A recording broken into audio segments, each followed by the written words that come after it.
आज से करीब 31 साल पहले अजमेर में हुआ एक ब्लैकमेल कांड देश के इतिहास में एक तारीख है जो बदनुमा दागों से भरी हुई है। ये दाग दुष्कर्मियों के हैं, ये दाग उन राजनेताओं के हैं जिन्होंने इस मामले में एक ऐसी भूमिका निभाई जो आज तक न्यायिक सिस्टम के सामने नहीं आ सकी है। आज इस एपिसोड में हम परतें खोलेंगे अजमेर ब्लैकमेल कांड की। क्या हुआ था, कैसे हुआ था, कौन कौन उसमें शामिल थे और किस तरह से उस कांड को दबा दिया गया। बॉलीवुड अब इस पे फिल्में बना रहा है तो कई अलगाववादी लोगों के बयान भी सामने आ रहे हैं। हम जानेंगे इस एपिसोड में आज खास करके क्या हुआ था अजमेर में, कैसे हुआ था और किस तरह से उसे दफ्तर दराज कर दिया गया। वहाँ पर लोग जो लड़के हैं जिनमें ज़्यादातर अजमेर दरगाह के खादिम, वो लड़कियों को ब्लैकमेल कर रहे थे, उनका फोटोग्राफ्स। वो मेरा पार्टनर था, उसने मेरे साथ में इस तरह से गलत हरकत करके मेरा यौन शोषण किया या उसके साथ में बलात्कार किया। एक लड़की से को इन्फ्लुएंस में लेके फिर उसकी वो मजबूरी बन जाती है दूसरे को लेके। जो आरोपी थे वो एक वर्ग से थे, जो दरगाह के खादिम परिवार है, ज़्यादातर आरोपी उनमें से थे। कल्पना कीजिए कि वो किन परिस्थितियों से निकल करके आती होगी, किस तरह से अपनी फैमिली को फेस करती होगी कि आप अदालत क्यों जा रही है। वो जो पूरा एक आफ्टर रेप जो उसकी एक बिंदुरी निकलती पूरी, अखबारों में खबर आ रही है। नमस्कार, मैं हूं प्रदीप और आप देख रहे हैं थिंक 360। राजस्थान में अजमेर ब्लैकमेल कांड एक बार फिर से चर्चा में। ऐसे ही कई कांड और भी देश में उसी वक्त सामने आए थे। डिजिटल के दौर में देश भर के कई शहरों से ऐसी खबरें आती हैं कि फिल्म क्लिप्स बना ली जाती हैं, न्यूड क्लिप्स बना ली जाती हैं, फोटोज के बहाने ब्लैकमेल किया जाता है। तो चिंता उपजनी जाहिर सी बात है। पेरेंट्स अक्सर सदमे में चले जाते हैं। राजस्थान का अजमेर ब्लैकमेल कांड 1992 में हुआ था, उस पर एक वेब सीरीज बनाने की घोषणा हुई है और उस बहाने से अपन बात करेंगे राजस्थान पुलिस के एक तेज तर्रार अधिकारी रहे उम्मेद सिंह जी से। उम्मेद सिंह जी ने अपने जीवन में कई केसेस का खुलासा किया। साथ ही हमारे साथ बात करने के लिए मौजूद हैं आज स्टूडियो में वरिष्ठ पत्रकार श्रीपाल सत्तावत। श्रीपाल सत्तावत ने भी कई केसेस को उजागर किया है। उनसे जानेंगे कि इस तरह के केसेस की मॉडस ऑपरेंडी क्या रही है, इनके सामाजिक दुष्प्रभाव क्या पड़े हैं और पेरेंट्स जिनको सावधान होने की आवश्यकता है, साथ ही उन बच्चों को सावधान होने की आवश्यकता है जिनके हाथ में डिजिटल थिंग्स हैं। कैमरे की नजर आपके ऊपर हमेशा है। यह नजर आपको कहीं बदनाम तो नहीं कर रही, आपको किसी ऐसे खामोश जिंदगी की ओर तो नहीं ले जा रही जो आपको बदनाम कर दे और आपको सोचना पड़े कि अब जिंदगी में कौन सा रास्ता बचा है जिसके आगे कोई ऐसी मंजिल बुलावा नहीं देती जो कि समाज के मानकों पर खरी उतरती हो। तो आज स्टूडियो में बहुत बहुत स्वागत उम्मेद सिंह जी आपका और श्रीपाल सर। हम बात करेंगे अजमेर स्कैंडल कांड की, जो अजमेर सेक्स स्कैंडल कांड से जाना जाता है, अजमेर ब्लैकमेल कांड से कई सारे नाम उन्हें दिए गए। 1992 का ये घटनाक्रम था। तो कैसे इसको देखते हैं श्रीपाल जी आप? देखिए, लंबी कहानी है प्रदीप जी। राजस्थान में 1992 से लेकर के 2012 तक जी ऐसी कई घटनाएं हुई जी जिनमें ब्लैकमेलिंग हुई जी। अजमेर सेक्स स्कैंडल, जिसको अश्लील छायाचित्र कांड कहा जाता है, उसी के नाम से जाना जाता था, अजमेर अश्लील छायाचित्र कांड जी। उसमें 250 के आसपास लड़कियों के तेज शोषण की कहानी उस वक्त सामने आई। हालांकि आखिर में इस पूरे प्रकरण में एक महिला टिकी जो बयानों पर टिकी रही और उसकी वजह से सजा हुई। 2012 में एक प्रकरण आया भंवरी देवी का जी। वो भी ब्लैकमेलिंग का एक कांड था, लेकिन वो बिल्कुल रिवर्स था जी। वहां पर लोग जो लड़के हैं जिनमें ज्यादातर अजमेर दरगाह के खादिम थे, वो लड़कियों को ब्लैकमेल कर रहे थे, उनके फोटोग्राफ्स खींच कर। खादिम परिवारों के लोग, खादिम परिवारों के लोग। और 2012 में जो कहानी आई उसमें एक महिला राजस्थान के राजनेताओं को ब्लैकमेल कर, लेकिन संयोग से दोनों ही प्रकरण में कांग्रेस का इन्वॉल्वमेंट कहीं न कहीं रहा जी। उस वक्त जो लोग शामिल थे उसमें अजमेर ब्लैकमेल कांड में, वो एनएसयूआई के पदाधिकारी थे जी, यूथ कांग्रेस के अध्यक्ष थे, के पदाधिकारी थे, अध्यक्ष रहे शहर के। इसी तरह से 2012 का जो प्रकरण था भंवरी देवी कांड, उसमें राजस्थान के कैबिनेट मंत्री को जेल जाना पड़ा, एक एमएलए को जेल जाना पड़ा, कांग्रेस के कई नेताओं को उसमें जाना पड़ा, तो कुल 18 लोगों की उसमें गिरफ्तारी हुई। कई नेताओं के मंत्री पद गए थे, सरकार बदलनी पड़ी थी। सर, ऐसा ही एक कांड जयपुर में सामने आया था, तो आपने उसको इन्वेस्टिगेट किया था, तो हम जानना चाहेंगे कि अजमेर ब्लैकमेल कांड के बहाने की इस तरह के अपराध की मॉडस ऑपरेंडी क्या होती है? दरअसल 1993 की बात है। उन दिनों जयपुर में मेरा नया नया पोस्टिंग हुआ था और एक सदर पुलिस स्टेशन है जयपुर के अंदर, वहाँ मैं पोस्टेड था, उसका प्रभारी था। तो अजमेर का जो यौन शोषण का जो कांड है, ये अभी उन दिनों अंडर इन्वेस्टिगेशन था। तो उसी पीरियड में एक महिला हमारे संपर्क में आई एज ए शिकायतकर्ता के रूप में। तो वो काफ़ी व्यथित और काफ़ी उसमें थी, अवसाद में थी। तो हमने उससे बात की, तो उसने ये बताया कि जैसे यौन शोषण में जो भी आदमी सब पहला जो शिकार बनाता है, वो किसी भी औरत से उसकी प्रॉक्सिमिटी रहती है, उससे या तो धंधे में या किसी दैनिक अनुक्रम में वो किसी रूप में संपर्क में रहता है। वो संपर्क में रहने के बाद में वो धीरे धीरे उसको एक लेवल पे ले जाता है, फिर उसके बाद में उसको उसके साथ में वो इंटीमेसी क्रिएट करता है। तो इस तरह का एक केस मेरे सामने आया। तो एक महिला थी 40-45 साल की, वो ये बताने लगी कि उसका एक पार्टनर था जो कि यहाँ जयपुर का रहने वाला था, शायद सिराजुद्दीन नाम था उसका। तो उसके बारे में बताने लगे वो मेरा पार्टनर था, उसने मेरे साथ में इस तरह से गलत हरकत करके मेरा यौन शोषण किया या उसके साथ में बलात्कार किया। फिर उसके बाद में जो बलात्कार के जो दृश्य थे वो किसी तरह से उसने एक कैमरे में कैद कर लिए और उसके बाद में वो फ़ोटो दिखा के और उसको उसने मजबूर किया कि उसकी लड़की को जो कि स्कूल में पढ़ रही थी, वो उसकी बेटी को, पुत्री को, कि वो उसको लेके आए मजबूर करने के लिए। तो कई दिनों तो वो आपो में रही और अंत में उसको लगा कि उसका दाम्पत्य जीवन खतरे में पड़ जाएगा। तो वो एक ऐसी श्रृंखला बनी, उसने अपनी बेटी को लाके उसके चुंगल में वो बेटी भी आ गई। और उसके बाद में जब ये इस तरह का केस हमारे सामने आया तो हमने बड़ा इसको गंभीरता से लिया, क्योंकि अजमेर में भी ये चीज़ चल रही थी। तो हमने थोड़ा सा बड़ा डिस्क्रीटली सीक्रेट इन्वेस्टिगेट किया उसको। तो हमने सबसे पहले जो उसका सस्पेक्ट था उसको हाथों हाथ उठा के लाया, हम 4-5 हमारी टीम थी। फिर हमने कैमरा रिकवर किया, कैमरा रिकवर करने ओरिजिनल जो उसके जो उसकी जो रील होती है कैमरे की, वो हमने रिकवर करी। फिर पॉजिटिव्स रिकवर किए। तो ये पूरी ट्रेल निकल के आई उसमें से। तो 1-2 लोग और निकले, उनको भी अरेस्ट किया, कुछ और महिलाएं उसमें आई। तो वो कोई सर उनसे धंधा इस तरह का करवाना चाह रहे थे, जो इमोरल ट्रैफिकिंग टाइप या ऐसा? नहीं, बेसिकली वो इमोरल ट्रैफिकिंग नहीं था, वो एक पूरा सेक्स रैकेट था जो जिसमें लोग प्लेजर सीख करते हैं। एक महिला से दूसरी महिला की चेन बना के स्कूल गोइंग जो लड़कियां होती है उनके एक लड़की से को इन्फ्लुएंस में लेके फिर उसकी वो मजबूरी बन जाती है, दूसरे को लेके आए, दूसरे की को फिर करके तीसरी मजबूरी, ऐसे एक चेन से निकलती जा रही थी वो। अजमेर वाला केस देश का पहला केस था जी। तो उसमें जैसे पैसे की डिमांड आजकल होती है, या आज जैसे मान लीजिए कि रिश्ता नहीं हो रहा, दिल टूटने वाले मामलों में लोग ब्लैकमेल करते हैं, तो उसमें अभी ये समझ में नहीं आ रहा है कि उन्होंने ऐसा ब्लैकमेल क्यों किया था, उसकी वजह क्या थी? आप कुछ बता सकेंगे सर? देखिए, वो जो आप बता रहे हैं कि एक प्लेजर वाली बात, पहली बात तो वही थी, अपने आप को ये दिखाने के लिए कि मेरे इतने लड़कियों के साथ रिश्ते हैं।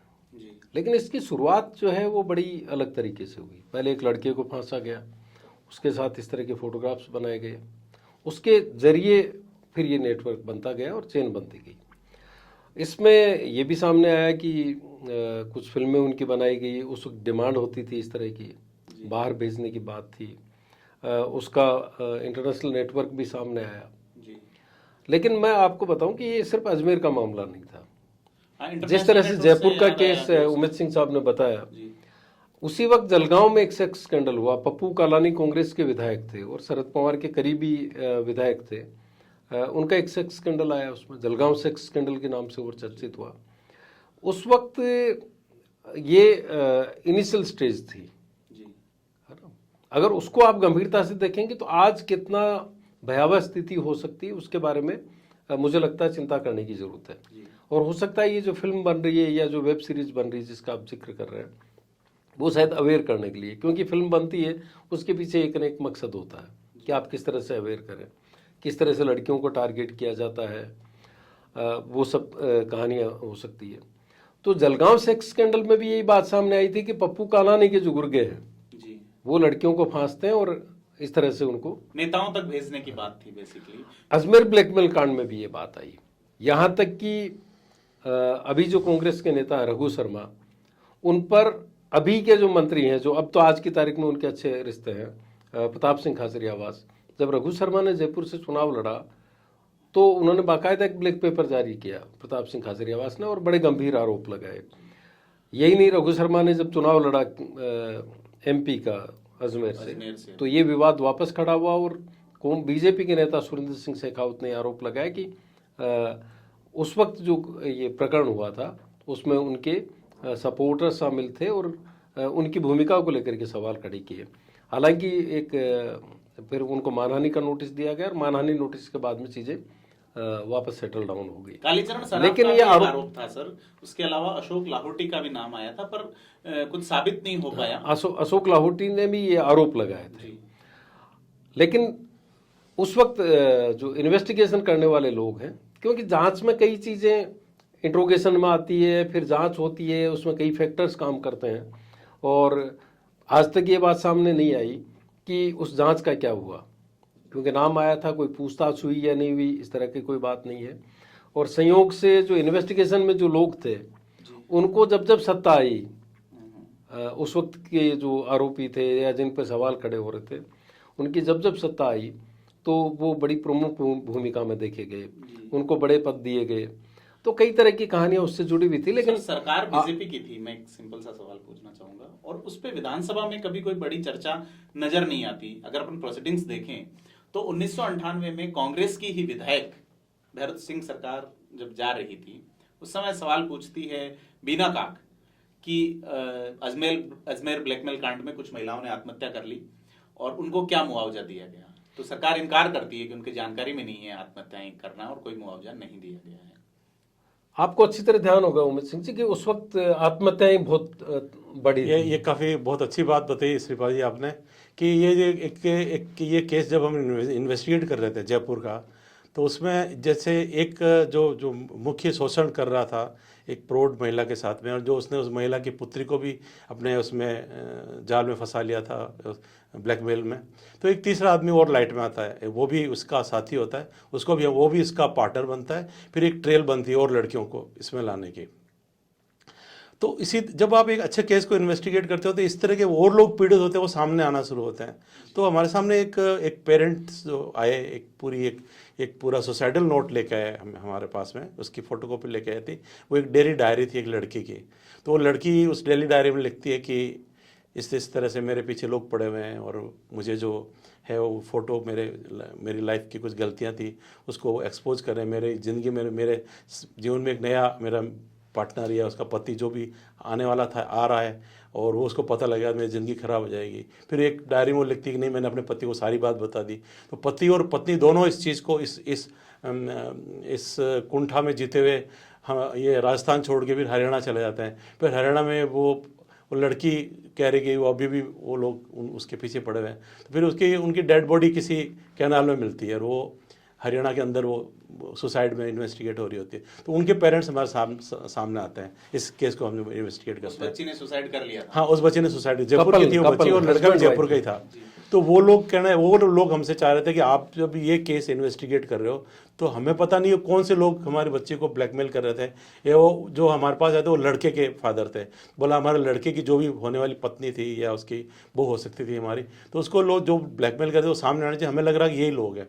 तो जब वो लोग इस सारे फैक्ट्स को लेके आए हमारे सामने, और जब इन इन्वेस्टिगेशन को और आगे बढ़ना चाहिए था, तो मैं आज हालांकि उस जॉब में नहीं हूँ, मैं बाहर हूँ, मैंने बहुत पहले VRS ले लिया, लेकिन उस वक्त जब हम इस इन्वेस्टिगेशन को थोड़ा इंटेंसीफाई कर रहे थे तो बाकी के फैक्टर्स इतने एडवर्स थे कि वो कह रहे थे यार ये भर के छत्ते में क्यों हाथ डाल रहे हो, ये तो ऐसा तो चल रहा है, अंडरकरंट सोसाइटी में चलता रहता है। तो एक इन्वेस्टिगेशन के अंदर और जो एनवायरनमेंट बना हुआ है, जो जस्टिस सीकिंग और जो इन्वेस्टिगेशन के अंदर जो जुड़े हुए उस वक्त के जो लोग थे वो इसको बर्डन समझ रहे थे उस वक्त। तो ये और उसके बाद में एक बहुत बड़ी एक एडवर्सिटी मेरे सामने आई और फिर पब्लिक मूवमेंट भी हुआ उस केस को लेके।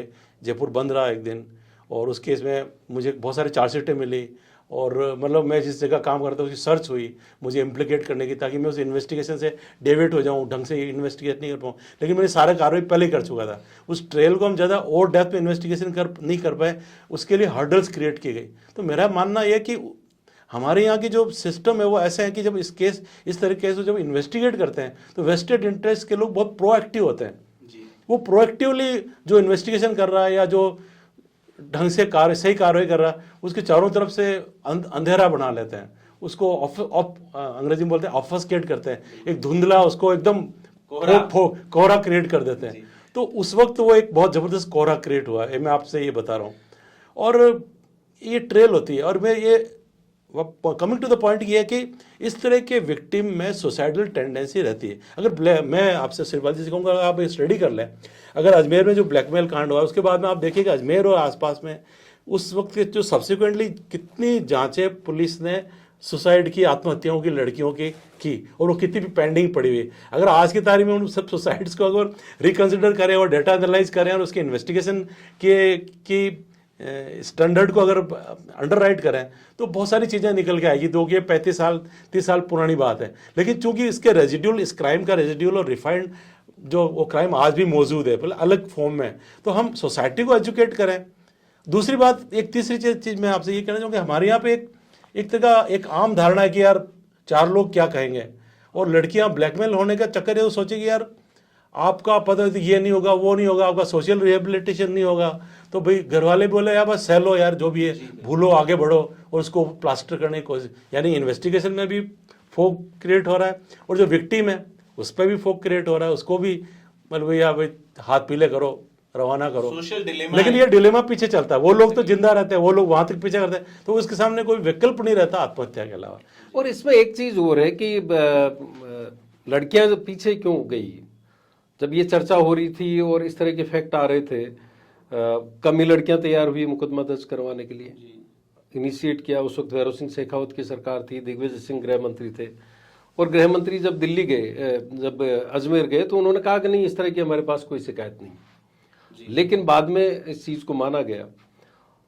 रीजन ये था कि उस वक्त सुसाइडल केसेस बढ़ रहे थे और बहुत बड़ी तादाद में लड़कियों के रिश्ते टूट रहे थे। जब ये चर्चा हुई कि इन स्कूलों की या इन कॉलेजेस की बच्चियां थी, तो जो भी कोई रिश्ता कर रहा था, अगर एंगेजमेंट हुई भी तो वो रिश्ते तोड़ने लग गए, क्योंकि वो लड़कियों के पास में ये बताने को नहीं था कि मैं उसकी विक्टिम नहीं हूँ।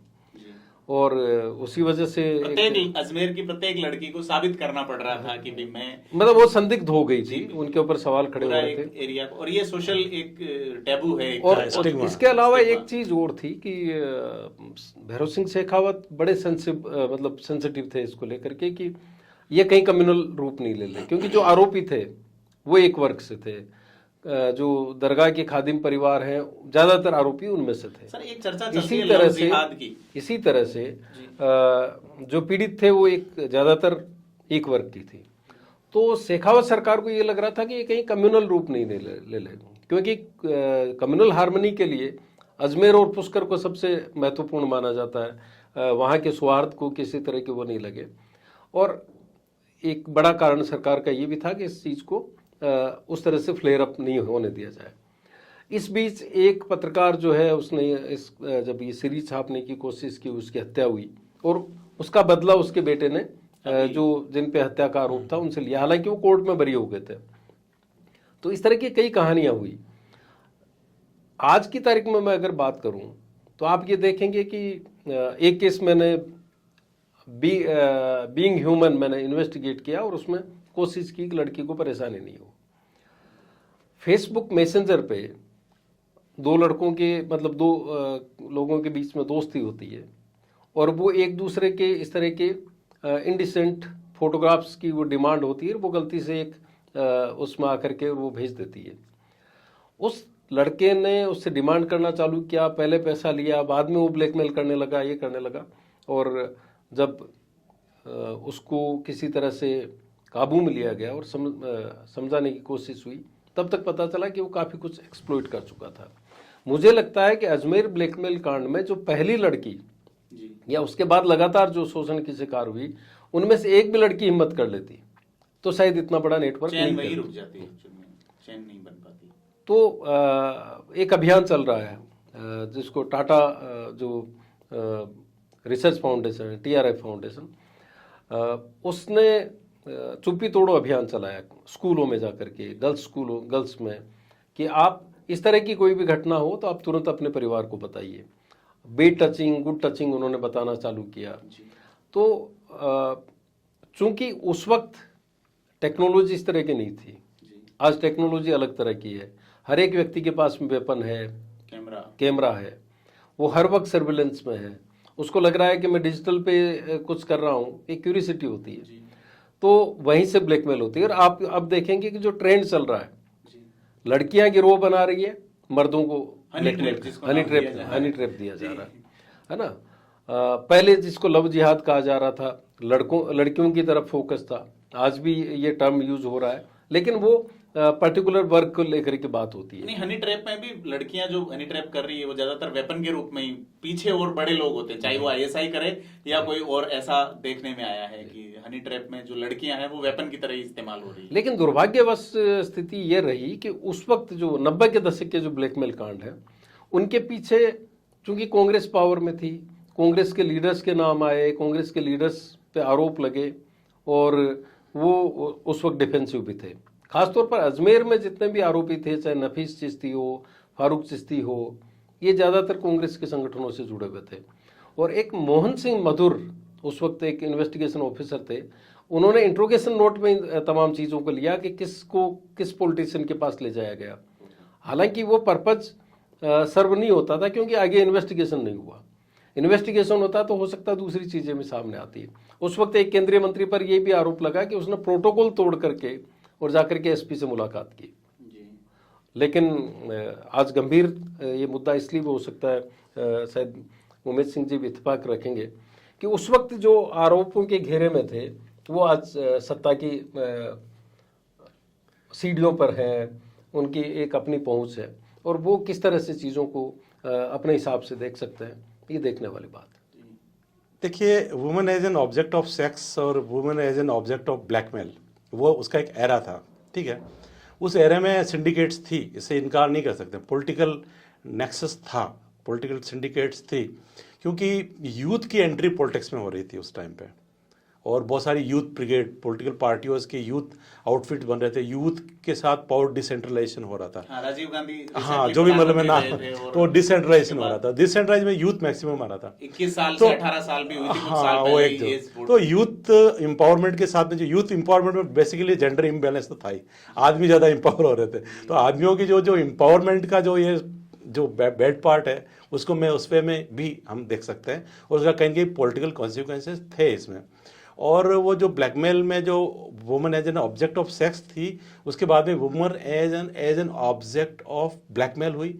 और ब्लैकमेल के बाद में देखिए, गेन, लॉस एंड गेन तो होता ही है हर चीज़ में। आप किसी बड़े आदमी के साथ, अगर एक कम उम्र की लड़की अगर उसके साथ किसी तरह से विन ओवर करके उसमें जाएगी, तो कहीं न कहीं उसके फ़ायदे अपनी जगह मिलते हैं, जो बीच के बिचौलिए होते हैं इस तरह। और ये चीज़ें बिहाइंड द कर्टेन कहें तो ये हर समय में चली है और चलती रहती है, मतलब आसाराम वाले केस नहीं है। हाँ, मतलब ये चीज़ें हैं, मतलब तो कहने का मतलब है कि ये वो कौन से तत्व है जो कि बहुत ही प्लान्ड वे में और इस तरह के शिकार बनाते हैं। एक छोटी सी घटना मैं बता रहा हूँ, एक केस हम और इन्वेस्टिगेट कर रहे थे, 95 का केस था। तो कॉलगढ़ का एक कोई रैकेट था, कॉलगढ़ के रैकेट के बारे में कोई इनपुट था, तो सीनियर ऑफिसर्स ने हमें डिप्लॉय किया गया, आप डेकोय बन के उसको, ऐसे केसेस को थोड़ा निकालो। तो एक लड़की थी, मुश्किल से 16-17 साल की लड़की, और छोटे से मतलब संघर्षरत परिवार की, उसकी मदर विडो, और मदर जो थी वो मिठाई की दुकानों में डिब्बे बनाने का काम कर रही थी, वो बहुत स्ट्रगल, और लड़की को पढ़ा रही थी। लड़की पढ़ रही थी 9th में, बहुत मतलब दिखने करने में अच्छी प्रेजेंटेबल सी लड़की, जो ऐसी बच्ची थी अच्छी सुंदर सी। तो उसकी मदर के पड़ोस में एक लेडी को उन लोगों ने विनोर किया, जिन लोगों को उसको उस धंधे में डालना था, कि तू इस लड़की से दोस्ती कर, और उस लड़की को ये कन्विंस करते तेरी मदर की लाइफ कितनी स्ट्रगल वाली है, तो तेरे को मतलब एक अच्छा हम जॉब दिलाएंगे, तू जॉब करना शुरू कर दे अभी 9th-10th में। तो उसका इंटरव्यू करवाते हैं, और जिस इंटरव्यू किससे करवाते हैं, जिस आदमी से इंटरव्यू करवा रहे हैं उसको ये नहीं पता जॉब देना, उसको बताते इस लड़की को पसंद कर लेते हैं बात, और मंदिर पे ले जाके उसकी मीटिंग करवाते हैं। फिर वो लड़का उसको पसंद कर लेता है कि हाँ ठीक है, और वो इंटरव्यू के बाद में बुलाता है, और वो लड़के को ये पता नहीं होता कि ये इंटरव्यू के लिए तो सोचता है सेक्स के लिए आई है, तो वो सेक्स वो पहला रेप उसके साथ होता है, कंसंट्रेट रेप हो जाता है वो, पर उसके बाद में वो कॉल गर्ल बन जाती है। तो उस कॉल गर्ल की जो कहानी हमारे सामने आई, तो औरत कैसे जो 60-70 साल की एक औरत है उसको एक मोल के रूप में काम में लेते हैं, मतलब वो फिर इतनी इतनी लंबी ट्रेल बनी उस केस में, एक पुलिस ऑफिसर को अरेस्ट करना पड़ा उस केस में। In the history of Rajasthan police पहली बार हमें एक रेड करनी पड़ी राजस्थान पुलिस अकेडमी के एक प्रेमाइजेज में, एक रेजिडेंशियल प्रेमाइजेज की हमने रेड की, और उस पुलिस ऑफिसर को अरेस्ट किया जो कि पिम्प बना हुआ था इस लड़की का जी, और बड़ा रैकेट आया सामने खुल करके। तो यानी कि एक बहुत ही ऑर्गेनाइज क्राइम है ये, जिस तरह से ड्रग के लेकर के जो सिंडिकेट बनी हुई, इसी तरह से सेक्स को लेकर भी सिंडिकेट बनी हुई है। फिर ट्रैफिकिंग होती है, ट्रैफिकिंग में money is involve, money and power, आप चाहे मनी लो चाहे पावर लो, वो कहीं ना कहीं इन्वॉल्व है। आपने जो जिक्र किया उससे मुझे एक केस याद आया। अमिताभ गुप्ता उस वक्त सीआईडी के प्रमुख थे, और एक अभियान शुरू किया राजस्थान पुलिस ने, सीआईडी ने, ऑपरेशन पुण्य के नाम से। वजह ये थी प्रदीप जी कि हाड़ौती से कई छोटी बच्चियां गायब हुई। गर्मियों के दिन थे, गर्मियों में वो जब बारिश होती थी तो 2 साल की, 1 साल की, 1.5 साल की, 6 महीने की बच्चियां गायब हो रही थी, और वो भी एक पर्टिकुलर जाति की जिसके नाक नक्श ठीक है, अच्छे माने जाते हैं। उससे पहले उन्होंने सांचौर वाले इलाके में भी कोशिश की, लेकिन सांचौर में चूंकि वो पकड़े गए, दूरी ज़्यादा थी, और तो उन्होंने बूंदी को फोकस किया, और बूंदी से एक साथ कई लड़कियां गायब हुई। तो सवाल ये था कि छोटी बच्चियां क्या नरबली के लिए ले जाई जा रही है? कोई सोच नहीं सकता था कि एक सेक्स रैकेट इस तरह का चल रहा है जो बच्चियों को ले जा रहा है। तो मुझे अच्छी तरह ध्यान है, रमेश तिवारी और दशरथ लाल मीणा, ये 2 इन्वेस्टिगेशन ऑफिसर थे जिनको ये इस केस का जिम्मा दिया गया। उस केस को इन्वेस्टिगेट करते हुए जब पहुंचे तो पता चला कि वो जो बच्चियां गायब हो रही थी उनके तार सवाई माधोपुर के एक सेक्स रैकेट से जुड़े हुए थे, जो जराइम पेशा कौम रही, जिनके लिए वेश्यावृत्ति जो है वो एक सहज बात थी। उसमें बहुत ही गंभीर चीज सामने आई। हालांकि ब्लैकमेलिंग नहीं थी, लेकिन जिस सेक्स रिलेटेड अपराध किस तरह का हो रहा था या होता रहा है हमारी सोसाइटी में, उसका ये सबसे बड़ा उदाहरण था। 6 महीने की बच्ची आ रही, थोड़े दिन रोएगी और वो उस फैमिली के साथ एडजस्ट हो जाएगी, उसको दूध पिलाएगी और उसकी याददाश्त चली जाएगी, वो उस फैमिली को मिस करेगी थोड़े दिन, और उसके बाद में वो यूज्ड हो जाएगी। 6-7 साल की एज में उसको जब ये ग्राहक आते थे, ट्रकर्स आते थे, उनके लिए सिगरेट लेने, बीड़ी लेने, शराब लेने के लिए भेज दिया जाता, ताकि वो यूज टू हो उस माहौल में। 12 साल की होते ही उनके इंजेक्शन लगाए जाते और उनको तैयार किया जाता, हार्मोनल इंजेक्शन, और उनको बॉम्बे सप्लाई किया जाता था, बॉम्बे में बार गर्ल्स बना करके। उसके बाद एक एज के बाद में वो जीटी रोड पे आती, आगरा में आती, और 32, 33, 34 साल के होने के बाद में वो इसी अजमेर और मंदसौर के हाईवे के ऊपर उनको भेज दिया जाता। इन्वेस्टिगेशन इस तरह से हुआ कि दशरथ लाल मीणा उसी इलाके के थे, उन्होंने समझने की कोशिश की कि ये क्या हो रहा है, क्यों हो रहा है। कुछ रेड लाइट एरियाज में उन्होंने जाना शुरू किया, और पता चला कि जो बच्चियां हैं उनके नाक नक्श बिल्कुल बदले हुए हैं, उनके जो कलर कॉम्बिनेशन है वो बिल्कुल डिफरेंट है।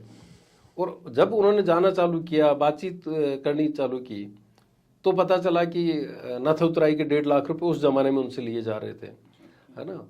और जब रेड डाली गई तो ये पता चला, मैं इसका संदर्भ इसलिए देना चाह रहा हूँ कि पॉलिटिकली कितने वेल कनेक्टेड लोग रहे हैं इस तरह के। तो पता चला कि एक केंद्रीय मंत्री को वो चुनाव फाइनेंस करती थी, जो रैकेट चलाने वाले जो थी। और ये राजस्थान पुलिस का, सीआईडी का सबसे बड़ा ऑपरेशन था जिसने इतने बड़े मामले का खुलासा किया। और उस वक्त भैरव सिंह शेखावत की सरकार थी। उनको लगा था कि इनिशियल स्टेज पे ये लगा कि नरबली का मामला हो सकता है, लेकिन बाद में पता चला कि बच्चियों को ग्रूम किया जा रहा है और उनको सेक्स रैकेट में डाला जा रहा है।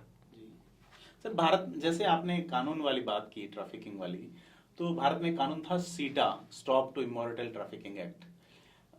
छोटे लेवल के अधिकारियों को ये पावर था, एसएचओ को पावर था कि वो किसी के यहाँ पे इस तरह से ट्रैप करके कार्रवाई कर ले। पीटा गया उसका। बाद में पीटा किया इसका प्रिवेंशन टू इमोरटल ट्रैफिकिंग। तो स्टॉप और प्रिवेंट में अंतर ये है कि आपको उनकी सामाजिक जिंदगी के लिए उपाय करना है, रिहेबिलिटेशन करना है, वो कहीं नजर नहीं आता। और जो कार्रवाई का अधिकार कम से कम डीवाईएसपी लेवल का अधिकारी कर सकता है। तो जो पिंप है या जो इस तरह के जो ये चलाते हैं, जो चकले चलाते हैं, उनके खिलाफ कार्रवाई करने वाले लोग सीमित हो गए। और इसके और क्या मतलब वो रहे हैं चीजें। देखिए, लॉ का जो लॉ का ऑब्जेक्टिव तो ये होता है कि एक मजबूर महिला जब पैसा अपना वेश्यावृत्ति को या सेक्स को एज ए प्रोफेशन लेती है, तो जो ब्रोथल हाउस में जब जो मिलती है लड़कियां जो भी, तो लॉ में ये प्रोविज़न है कि उनको रिहेबिलिट किया जाए, उनको फाइनेंशियली स्ट्रेंथन किया जाए, समाज में एक इज्जत के रूप में उनको वापस स्थापित हो, उसका उनको पूरा मौका मिलना चाहिए। कानून का एक वो है, उसका एक प्रोविज़न है। लेकिन अनफॉर्चुनेटली उसमें जो एम्पावरमेंट है वो इतना इफ़ेक्टिव नहीं है, और उसके जो फैसिलिटेशन है वो कहते हैं कि कमज़ोर राजनीतिक इच्छा या एडमिनिस्ट्रेटिव वो, और औरतों का रेशियो बहुत कम है पुलिस के अंदर महिलाओं का इन्वेस्टिगेशन करने में, या मजिस्ट्रियल पार्ट पे भी जाते हैं। अब धीरे धीरे बढ़ रहा है, लेकिन वो उतनी तेज़ी से नहीं बढ़ रहा है जितना बढ़ना चाहिए। तो बहुत सारे एट्रीब्यूट्स हैं, इसके कारण से जो कानून की जो मंशा है वो तो पूरी नहीं हुई है। लेकिन इसमें सोचने की बात यह है कि ये हम उस एरा की बात कर रहे हैं जब हम छायाचित्र के, जैसे अब श्रीपाल जी बता रहे हैं, छायाचित्र का ब्लैकमेल। आज के कॉन्टेक्स्ट में हम देखते तो समस्या कितनी का स्पेक्ट्रम क्या है। आप किसी भी न्यूज़पेपर को उठा कर देख लो, हर दूसरे तीसरे दिन एक खबर आती है कि भाई किसी होटल के बंद कमरे में कोई नशीला पदार्थ पिला दिया, और फिर लंबे 2 साल 3 साल तक कंसंट्रेट रैप चल रहा है, और कंसंट्रेट रेप के साथ में उसकी फ़ोटो लिए हुए हैं। और वो कई जगह बहुत सारे ऐसे रैप हुए हैं, जैसे अलवर के अंदर एक रैप हुआ जिसमें 5 लड़कों ने एक शादीशुदा एक जोड़ा जा रहा था, उसको उतार के रैप किया, उसका एमएमएस बनाया, उसको डिसेमिनेट किया, उसको एफआईआर लॉन्च भी नहीं हुई। वो बेचारे वो घूमते रहे, और जो एफआईआर लॉन्च नहीं करने वाले लोग थे वो आज पावर में हैं, जिन्होंने टरका दिया। मतलब आप तो रिहेबिलिटेशन की बात कर रहे हैं, मैं तो ये कह रहा हूँ कि जो लोगों ने जानबूझ करके एफआईआर लॉन्च नहीं करी, वो उनका तो एक्ट क्रिमिनल, और आज भी अगर इंक्वायरी करे तो वो they should be go to the jail. वो लोग आज मतलब पावर में बैठे हुए हैं, तो that is the will power of the government. अब इस पर्टिकुलर केस को उठा के देख लीजिए, जब ये गवर्नमेंट पावर में आई तो बिल्कुल पावर में, इलेक्शन का जो टाइम चल रहा है उस टाइम पे ये ऑफेंस हुआ, देन केस रजिस्टर हुआ in the very beginning of this current government. तो वो जो एनआईडीसी ऑन द रिकॉर्ड के वो जो लेडी थी वो एसपी के पास जा रही है, सीओ के पास जा रही है, कंप्लेंट लेके आए, उसको टरका रहे हैं, और केस बाद में रजिस्टर हुआ। तो जिन लोगों ने केस रजिस्टर नहीं किया उनकी क्रिमिनल लायबिलिटी छोड़ के उनको तो, और आज आप देख लो वो लोग कहाँ बैठे हुए सत्ता पे। लेकिन आप अगर देखेंगे अजमेर ब्लैकमेल कांड में जो जिन्होंने ईमानदारी से कोशिश की वो बिल्कुल गुमनामी के दौर में है, जो थोड़ा बहुत चीज़ों को मेंटेन करने और चीज़ों को अपने हिसाब से मोल्ड करने की स्थिति में थे, वो अच्छी पोस्टिंग्स पाते रहे, अच्छी अच्छी पदों पर आते रहे। एक अजमेर वाले में मैं आपको पिछले साल का जिक्र करना चाहूंगा। मुख्य आरोपी जो था वो बांग्लादेश जाके सेटल हो गया था, 2017-18 में वो पकड़ा गया। 2022 में एक लड़की जिसने सबसे ज्यादा हिम्मत की, वो हमेशा कोर्ट जाती रही, वो चीखती अजमेर के कोर्ट में कि मैं तब बच्ची थी और अब दादी हूं बच्चों की, और आप मुझे कब तक ह्यूमिलिएट करोगे। तो ये नजीर पेश करता है कि आप का जो जुडिशियल सिस्टम है और उसको जो सपोर्ट करने वाली इन्वेस्टिगेशन एजेंसीज है उनके बीच में कितना गैप है। देखिए, ये सबसे बड़ी दुर्भाग्यजनक स्थिति है, और इसीलिए लड़कियां या बच्चियां आगे नहीं आती है। उनको बार बार जाकर के ये साबित करना पड़ता है कि हमारे साथ ये हुआ। जब एक बार बयान हो चुका मजिस्ट्रेट के सामने, अगर आप 164 के एक बयान के आधार पे किसी की सजा का रास्ता तय करते हैं, तो एक लड़की ने अपने साथ हुई घटना का पूरा जिक्र कर दिया, विवरण दे दिया, उसके बाद में इन्वेस्टिगेशन एजेंसीज की जिम्मेदारी कि उसको स्टेब्लिश करें, लेकिन हर बार उसको बुलाया जाता है। पर आप कल्पना कीजिए कि वो किन परिस्थितियों से निकल करके आती होगी, किस तरह से अपनी फैमिली को फेस करती होगी कि आप अदालत क्यों जा रही हैं, पुलिस आपके घर पर क्यों आ रही है। और मुझे लगता है कि वही डर था जो 250 से 16 बच्चियों पर लेकर के आया। इनिशियली 16 बच्चियां तैयार हुई, और फिर एक जो पीड़ित थी तो उस पर ये कहानी आकर के सिमट गई। और वो शायद हिम्मत इसलिए भी टूटी जब उनको पता चला कि एक केंद्रीय मंत्री सीधे प्रोटोकॉल को तोड़ करके एसपी से मिलने आ रहे हैं। उसमें जो आरोपी हैं, जो सत्ता प्रतिष्ठानों से जुड़े हुए हैं, और सरकार की उस तरह की विलिंगनेस भी नहीं थी, उस तरह के आंदोलन नहीं थे। हालांकि इसने अजमेर को उद्वेलित किया पूरे प्रकरण ने, और सरकार की चिंता ये भी थी कि किसी भी तरह से जो कम्युनल हार्मनी है स्टेट की वो खत्म नहीं हो, क्योंकि ये पूरा प्रकरण अलग रूप ले रहा था। और उसकी वजह ये थी कि आरोपी एक वर्ग से थे, पीड़िताएं एक वर्ग से थी। और आज जो हम बात कर रहे हैं उसके पीछे मकसद यही है कि हमारे समाज की बच्चियां इस चीज़ को समझे कि उस दौर में जब इस तरह की ब्लैकमेलिंग उनके साथ हुई, तो आज आप अगर किसी पे भरोसा करके जा रहे हैं और अगर उस तरह के फोटोग्राफ्स लिए जाते हैं तो वो किस तरह से के रैकेट में वो फंस सकती है। अगर वो गलती से फंस रही है तो उनको तुरंत प्रभाव से अपने परिवार से बात करनी चाहिए, काउंसलिंग सेंटर से बात करनी चाहिए और कानून का सहारा लेना चाहिए।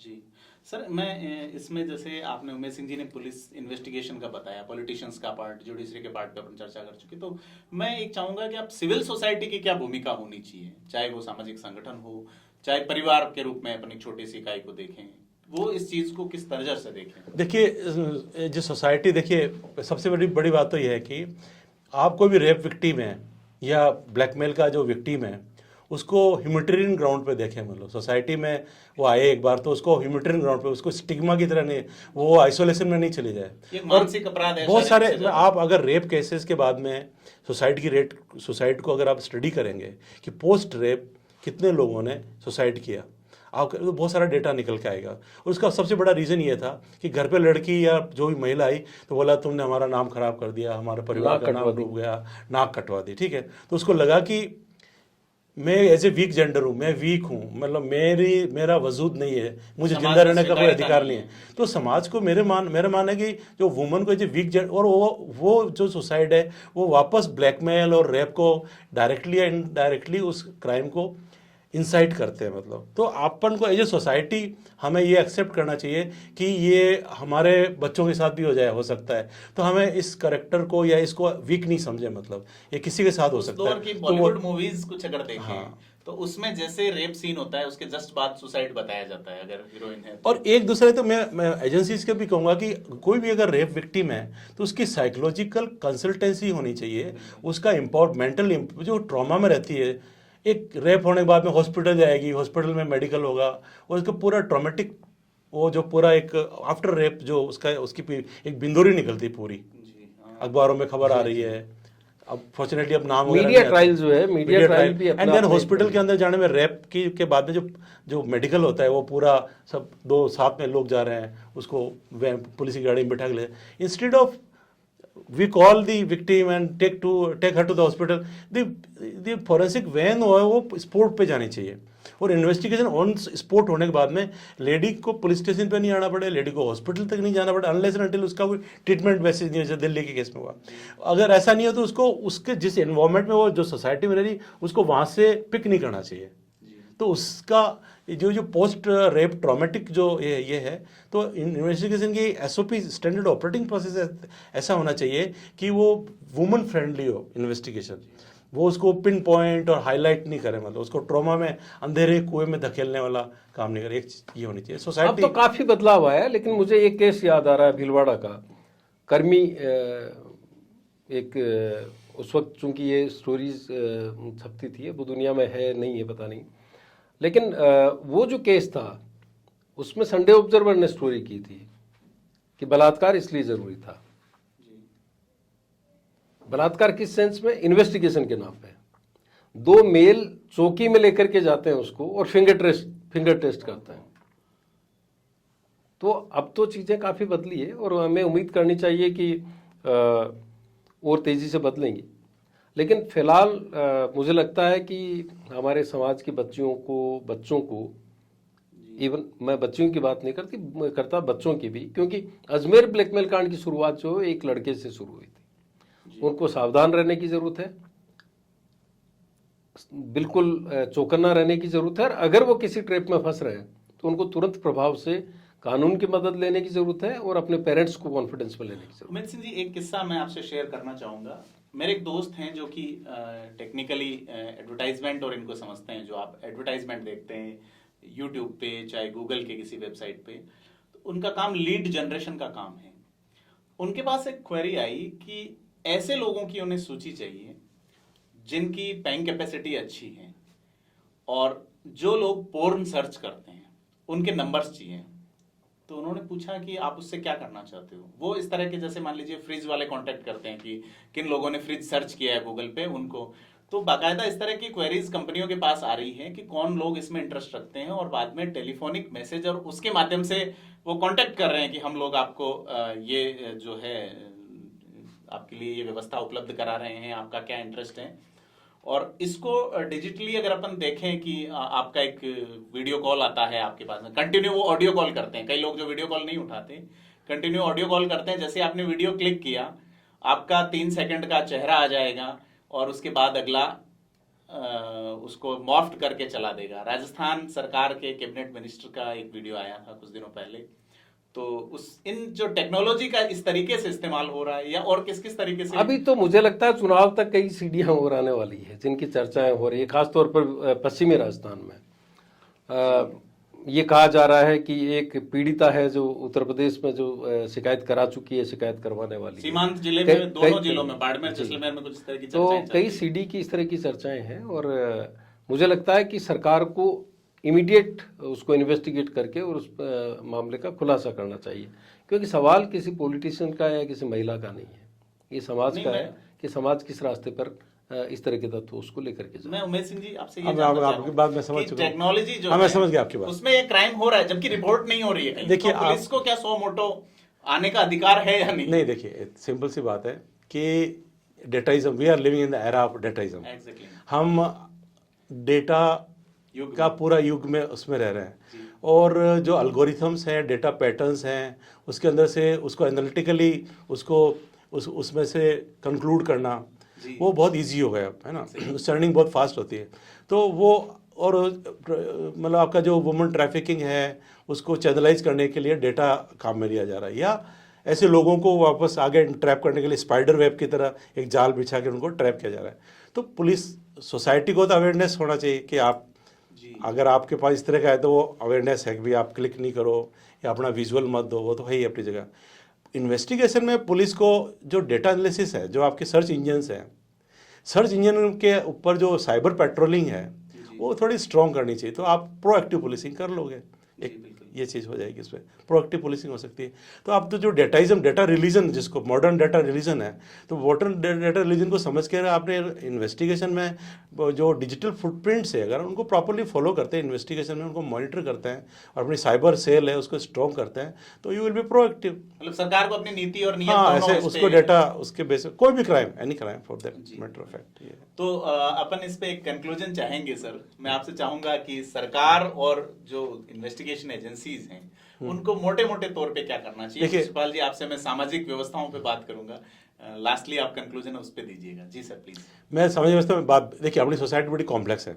हमारे यहाँ पब खुल रहे हैं, बार खुल रहे हैं, ठीक है, लड़के लड़कियाँ पब में जा रहे हैं, बार में जा रहे हैं, डांस कर रहे हैं, ड्रिंक्स ले रहे हैं। मतलब एक व्हीकल में 3 लड़के, 2 लड़कियाँ, या बहुत सारी लड़कियाँ, 4 लड़के ऐसे एक साथ ट्रेवल कर रहे हैं, ठीक है।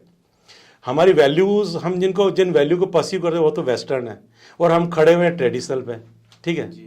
तो ये जो कॉन्फ्लिक्टिंग जो हमारी पर्सनैलिटी डेवलप हो रही है, उसको या तो हम बिल्कुल इस तरह इधर चले जाए, या तो ब्लैकमेल हो तो हम सबको बताने की स्थिति में रहें। एक तरफ हम वो एक जो दिखावा है वो तो हम ट्रेडिशनल का कर रहे हैं, और हमारा करेक्टर है हम उसको एडप्ट उस वे में कर रहे हैं। तो ये जो डबल डुअल वैल्यू है ना, उसके बीच की रास्ता नहीं, आपको अपने पेरेंट्स को एंड बच्चों को के बीच में जो संवाद सेतु है वो बहुत अच्छा रहना चाहिए एज ए सोसाइटी, कि बच्चा का क्या कर रहा है। आजकल बहुत सारी लड़कियां, जेंडर इनइक्वलिटी खत्म हो रही है, लड़कियां हॉस्टल में रह रही है, लड़कियां बाहर जा रही, निकलनी भी चाहिए और रात को निकल रही बाहर, लेकिन एज ए सोसाइटी जब घर आती है तो वो घर पे अलग तरह के वैल्यूज़ है, वो जहाँ पर्सनल लाइफ में अलग तरह के वैल्यू को, तो ये जो गैप बढ़ रहा है, ये जो गैप है, इस गैप को पाटने के लिए जो ब्रिज है वो फैमिली और सोसाइटी को क्रिएट करना पड़ेगा। हम वेस्टर्न वैल्यू अडोप्ट करें, कोई दिक्कत नहीं है, बेस्ट वैल्यू को अडोप्ट करें, लेकिन अपने वो जो पेरेंट्स और बच्चों के बीच में जो संवाद सेतु है, एक फ्रेंडली संवाद सेतु है।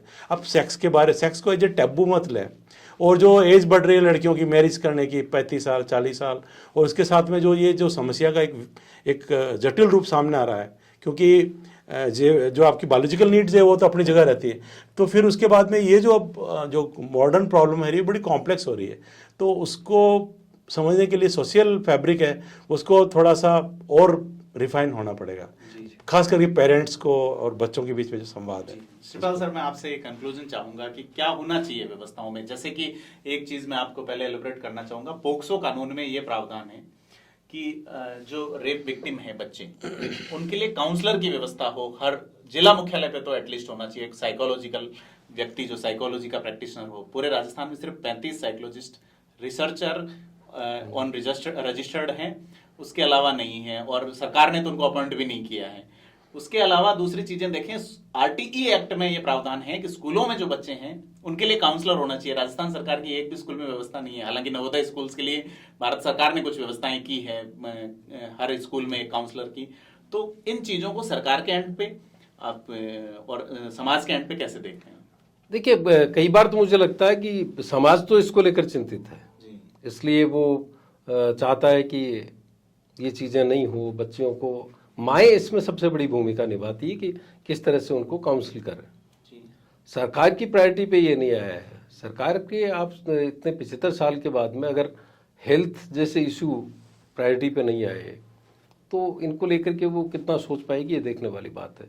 मेरा ये मानना है कि अगर किसी के साथ भी इस तरह का अपराध हो रहा है, वो लगातार शोषण की शिकार हो और दूसरों की डिमांड बढ़ती जाए, चेन का हिस्सा बने, इससे बेहतर है कि वो तुरंत प्रभाव से जो भी कानूनी एजेंसी है लीगल हेल्प ले, अपने परिवार से जिस पे भी वो भरोसा करे उससे इधर उसे बता दे। और अपने कुछ दोस्त तो ऐसे होते हैं जिनसे इस चीज़ का जिक्र किया जा सकता है। और दूसरा, टेबू की तरह नहीं ले, हादसा हो सकता है, आप सड़क पर निकल रहे हैं, एक्सीडेंट हो सकता है तमाम प्रिकॉशंस के बावजूद। तो अगर चुप्पी तोड़ने का अभियान शुरू होता है, चुप्पी तोड़ना शुरू करती है बच्चियां या बच्चे जो भी यौन उत्पीड़न के शिकार होते हैं, तो मुझे लगता है कि इस तरह के नेक्सस नहीं बन पाएंगे। दूसरी बात, वो ये मानकर कतई नहीं चले कि जिसके साथ वो इंटीमेट हो रहे हैं, क्योंकि भरोसा जीतना बहुत आसान होता है, भरोसा तोड़ना बहुत आसान होता है। तो इस चीज़ का भी वो ध्यान रखें कि वो चाहे किसके साथ विजुअल शेयर कर रहे हैं, चाहे अपने आप को शेयर कर रहे हैं, तो कहीं ऐसा नहीं हो कि कोई फोटोग्राफ बने और उनको ब्लैकमेल करना चालू करें। अगर ऐसा होता है किसी भी सूरत में, तो तुरंत प्रभाव से वो कानून की मदद लें, बजाय किसी सुसाइडल स्टेप के या किसी और बड़े नेक्सस का हिस्सा बनने के। तो जैसा कि हमने देखा, हमारे साथ वरिष्ठ पत्रकार शिवपाल जी शक्तावत और राजस्थान पुलिस के एक होनहार इन्वेस्टिगेशन ऑफिसर रहे उम्मेद सिंह जी से लंबी बात हुई। इन्होंने बताया कि किस तरह से एक ब्लैकमेल कांड की शुरुआत राजस्थान में 1992 में हुई थी और उसके बाद कई तरह के प्रकरण सामने आए, किस किस तरह पे इन्वेस्टिगेशन हुआ। अलग अलग एजेंसी जो कि इन्वेस्टिगेशन एजेंसी है, न्याय प्रदान करने वाली एजेंसी है, उनकी क्या भूमिकाएं रही, क्या भूमिका होनी चाहिए, समाज की क्या भूमिका इसमें रही है और समाज की भूमिका क्या होनी चाहिए। तकनीक पे बात हुई। तकनीक में आप लोग अगर ये मान के चलते हैं कि आप पे कैमरा हमेशा नजर रख रहा है, तो फिर आप सावधान रहेंगे। हर किसी पे भरोसा करने से पहले उसे समझें, देखें, परखें, जानें, और उसके बाद अगर आपके साथ कहीं कुछ गलत हो रहा है तो आपका जो खास निजी परिवार का व्यक्ति है उसे बताएं, दोस्तों को बताएं। इस पूरी जो बातचीत है, इसका उद्देश्य यही है कि समाज में ये जो गंदगी पनप रही है इसको वॉश आउट किया जा सके। तो बहुत बहुत धन्यवाद शिवपाल जी, उमेश सिंह जी, हमारे से बात करने के लिए। और इसी तरह